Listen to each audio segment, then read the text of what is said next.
Assalomu alaykum YouTube akademiyasi o'quvchilari. Bugungi birinchi darsimiz YouTube bilan tanishish, ya'ni kirish qismi bo'ladi. Qaysi platformada o'zi pul topsa bo'ladi? Shu savol ham ko'p beriladi. YouTube deganda, YouTube'da pul topish deganda ko'pchilik mana shu YouTube'ni emas, mana biz doim foydalanadigan mana shu YouTube'ni emas, aksincha bundan tashqari qaysidir o'sha platformada pul topsa bo'ladi degan xayolga borar ekan. Yo'q, mana shu YouTube biz doim foydalanadigan mana shu YouTube orqali biz pul topsak bo'ladi. Va bu YouTube o'zi nima uchun YouTube bizga pul to'laydi, shu haqida gapirib o'taman. YouTube bu dunyo bo'yicha o'zini video auditoriyasiga ega katta platformalardan biri hisoblanadi. Ya'ni video platforma. Asosan YouTube'ga insonlar, siz, biz asosan video ko'rgani kiramiz. Endi YouTube'da biz qanday pul topamiz? YouTube'da asosan reklamalar asosida pul topamiz.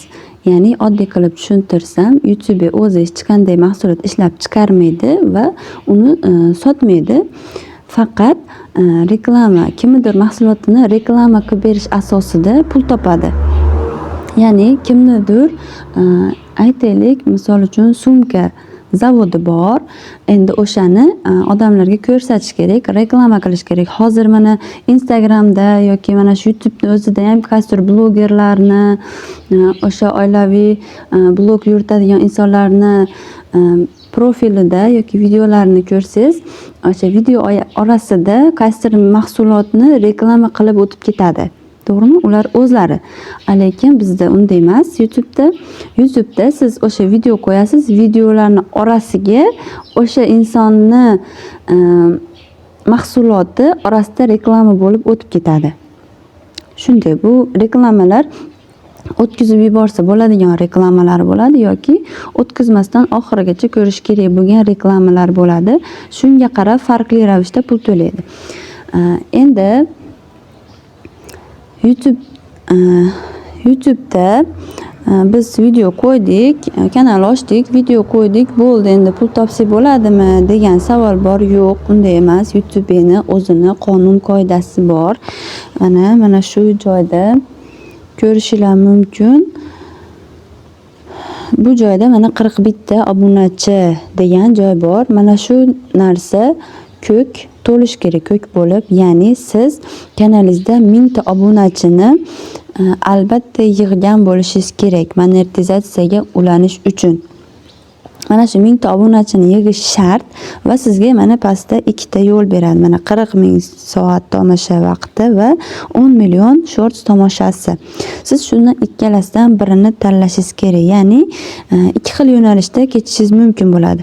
Mana bu 4000 soat tomosha vaqti video qanday va 10 million shorts tomoshasi qanday, nima u deydigan bo'lsanglar, YouTube'ga kirganinglarda asosan ikki xil hajmdagi, o'lchamdagi videolarni ko'rasizlar. Ya'ni o'sha shorts videolar, qisqa videolar, ya'ni oddiy bolalar tilida aytadigan bo'lsam, meni o'zimning bolalarim bu so'zni ko'p ishlatadi, o'tkazadigan video. Ya'ni o'sha qisqa videolar 60 sekund, ya'ni 1 daqiqagacha bo'lgan videolar, qisqa videolar hisoblanadi. Ularning o'lchami 9 ga 16 o'lchamda bo'ladi. Mana shu qisqa videolardan mana bu pastda turibdi.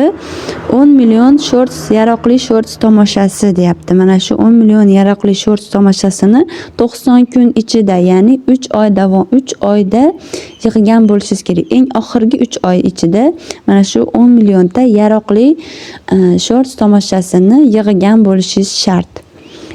Yoki bo'lmasam 4000 soat tomosha vaqti yaroqli. Bu o'sha ko'proq uzun, mana bu telefoningizni yonboshmachaga qo'yganingizda bor-ku hajmi, o'lchami. Bu 16 ga 9 o'lcham deyiladi. Ya'ni 1 daqiqadan ko'p, u yog'i cheksiz. Misol 1 soat bo'ladimi, 2 soat, mana kinolarda hajmini, o'lchamini qarasanglar, o'sha 16 ga 9 o'lchamda bo'ladi va u 1 daqiqadan ortiq videolarni hisobi mana shu 4000 soat tomosha vaqtiga yig'iladi.